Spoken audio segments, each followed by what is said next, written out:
It's your boy RD. So today I'm answering some food cooking questions sent to me on Facebook and Instagram.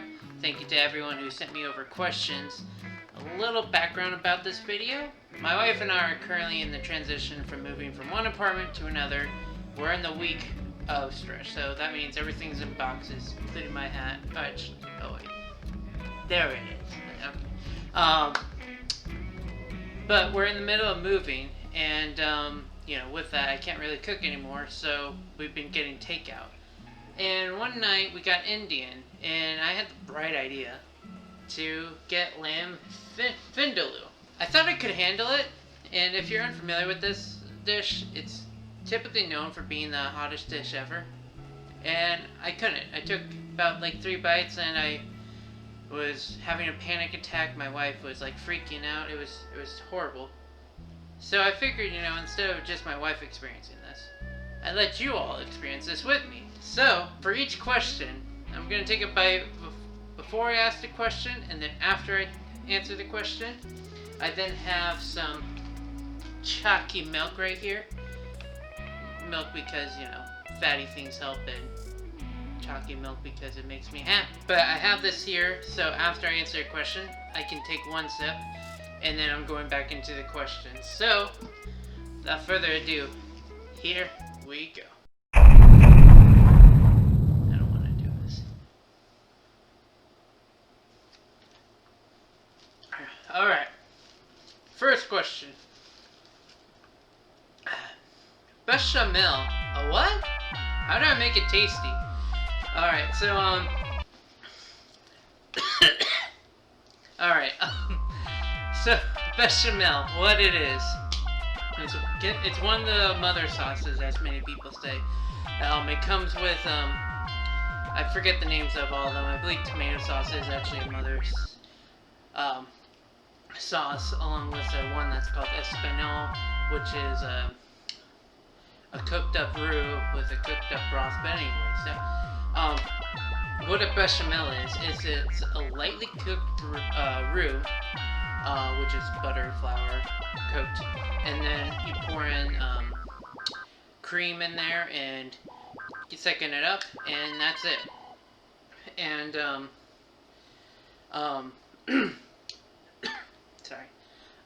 Actually, did I take a bite after? I don't think I took a bite after I asked the first question. Sorry. Already breaking my own rule. Anyways, so with that, it's fairly basic. It doesn't have a lot going on. I really consider it more of a starting off point. Like if you're in a culinary school, you learn how to make a perfect bechamel to make great white sauces and such. But really, to make it taste good, make sure you just lightly cook the roux, and I believe from what I've seen, you should just use cold milk. Seems to be better for making roux. And then just make sure you taste it and season it. Season it with salt and pepper. Taste it to the way that you like it. And again, just remember it's a base sauce. So if you think just it's boring or something, just add.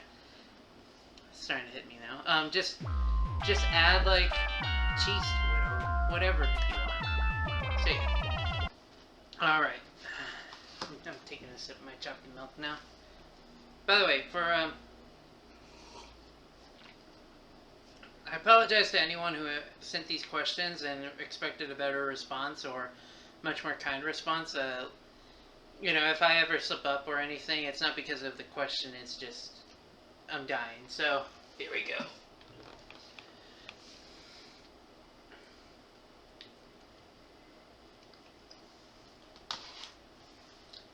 Alright. How can I bake boneless, skinless chicken breasts without them drying out? Alright, let me take a bite. Alright. So, chicken breasts. I think we've grown up with eating the ones that just come out bone dry. They taste like hair And nobody likes that. Everybody hates a dry chicken breast. So I personally think it's easy enough just to sear it off before putting in the oven. Just keep track of the internal temperature, and that's the best way to do it. But if you were to put it in the oven just by itself, I think people usually tend to put it in around 350. Put it in much higher, like 425 or 450 if you can, and that way it'll cook faster without drying it out for the duration of the time that you have it in there. And if you really don't have a powerful oven or something, like, cook it with a sauce. Like, coq au vin is like, you could put it in the oven like a coq au vin and like braise it. They'll come out perfectly juicy and great. So we're done with this question.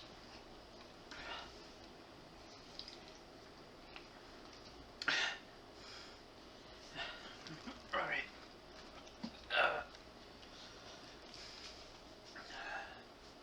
All right. Next question.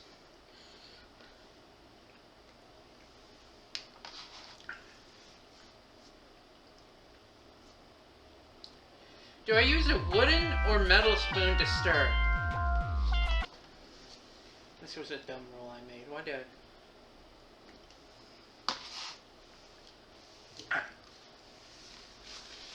So,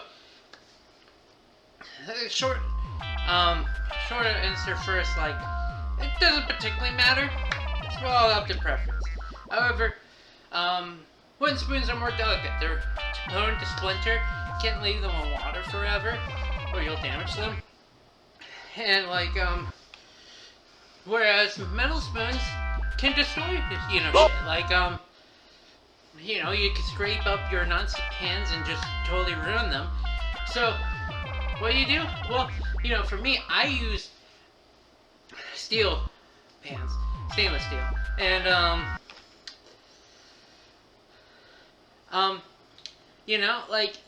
I don't really damage them using metal. And when I do use a nonstick, I make sure not to scrape the bottom of the pan with my metal. However, feel free to use wood. Who cares, really? I will say, if you are looking to buy a wooden spoon, get a hardwood, because those are more durable. Okay, answer done.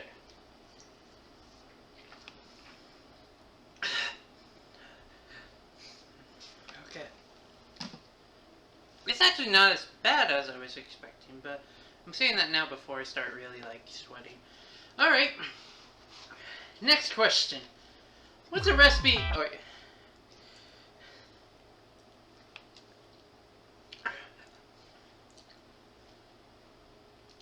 What's a recipe good... good... What's a recipe for a good dinner and good leftovers? Great question.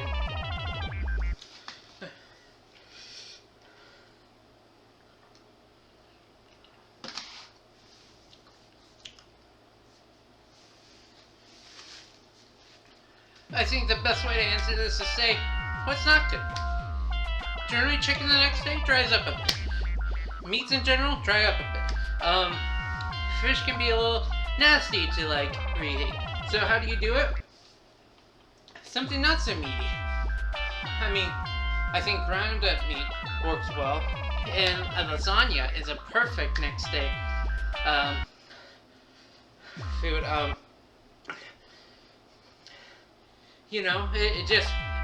I think it's pretty well known that lasagna just tastes better the next day, and it's pretty simple to do.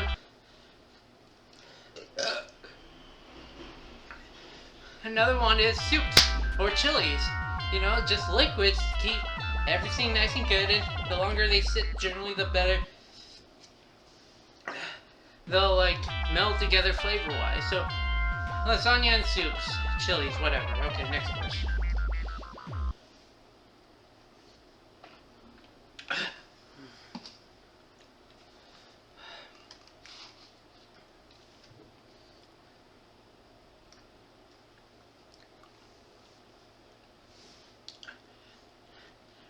Alright. How long do I cook penne pasta for? Really? If you buy something from a grocery store, just follow the directions, except if it's just gonna be for the pasta, cook it for 1 minute less than the al dente, usually. Just because generally the box will have you overcooked it a little bit, and there's residual heat, so just follow the box. But if you're cooking with a sauce, do 2 minutes less, and then put some pasta water with the pasta into the sauce. Cook it up for a couple of minutes, and turn off the heat, and your sauce will melt together. Okay, done with that.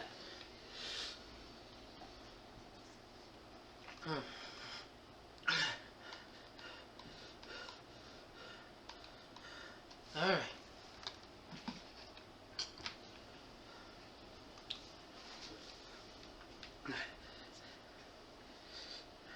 Don't want to do this.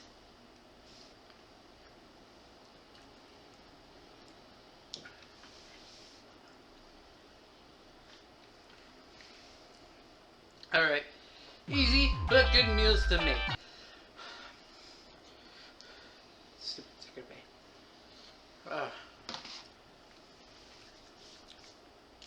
Alright. Let's start from the morning. Morning omelets. Omelets is so easy, and you can like put whatever you want in there. Whatever the fuck. And you can really hone your skills with it. Anyways, for lunch, I would say salads. If you make your own salads, you can make them really good. Like, if you cook your own chicken, like butterfly, it's grill it, it'll turn out really good. And like, if you make your own dressing, great.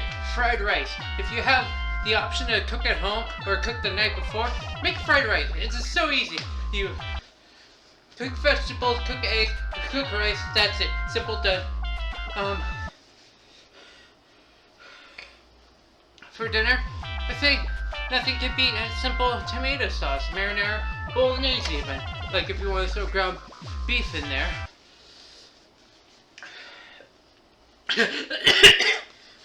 It's as simple as just having oil, garlic, canned tomatoes or fresh. Just do canned tomatoes, that's the easy part. Have it cook for a while, cook pasta, throw it all together. That shit's done! It's done! This question's fucking done!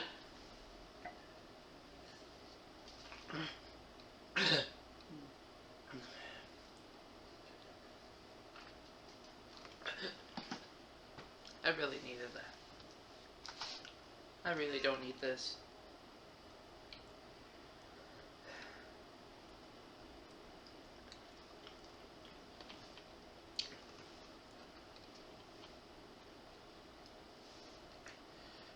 How long do I cook rice for?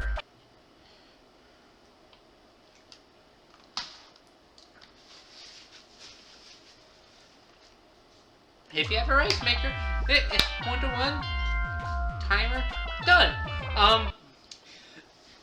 The way I cook rice in the pan,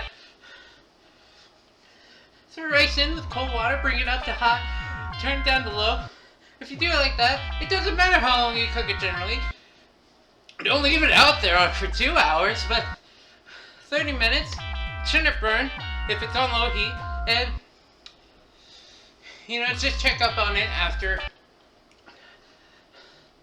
like 10 minutes of putting it on low. Done.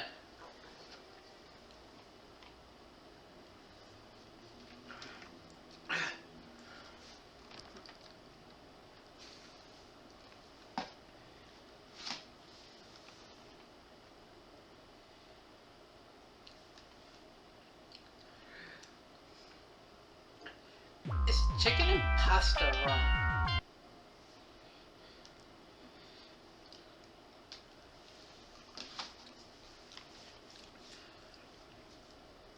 I mean, it depends. If you're putting it in like a rigatoni thing, I don't see an issue with that. If you're stuffing a fucking chicken into a pasta, that seems pretty fucking inhumane. So, do whatever the fuck you want. I don't care. Chicken pasta, not wrong.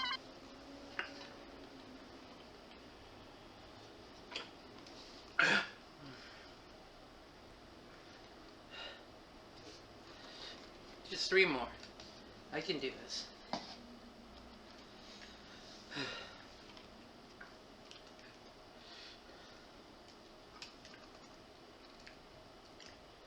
My food tastes amazing, but it's awful when made with rice.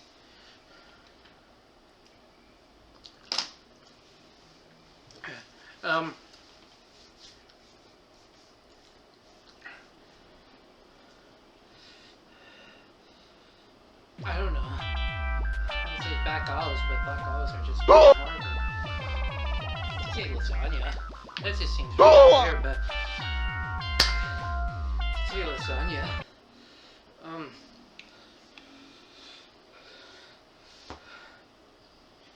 Mashed potatoes. That'd be pretty stupid.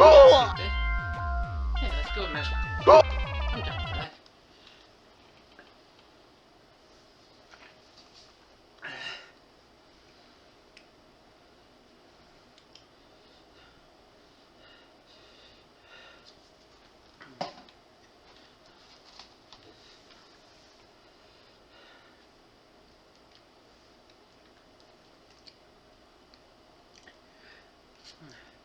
Is electrical or gas stove better?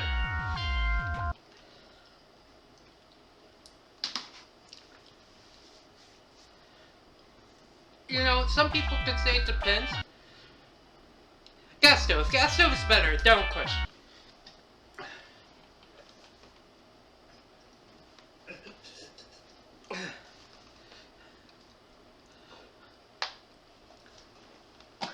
Last one. How do I... Wait. That's right, I gotta eat this stupid thing before. How do I figure out the order to cook things? And if making multiple dishes at once.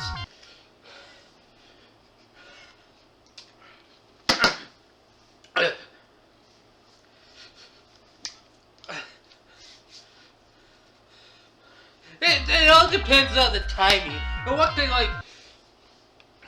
Well, what's the most delicate of cooking? So, if you're making like a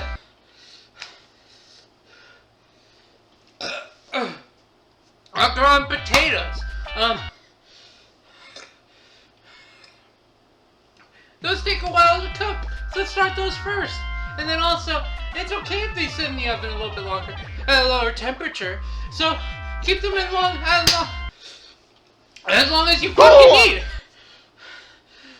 And then, like, for meats, like, do that relatively close, but not too close to finishing up the dish. Like, I want to make a salad before, like, cooking the meats, but, like, you know, you need to let meats rest for a bit, how long as you cook them 4 or 5 minutes.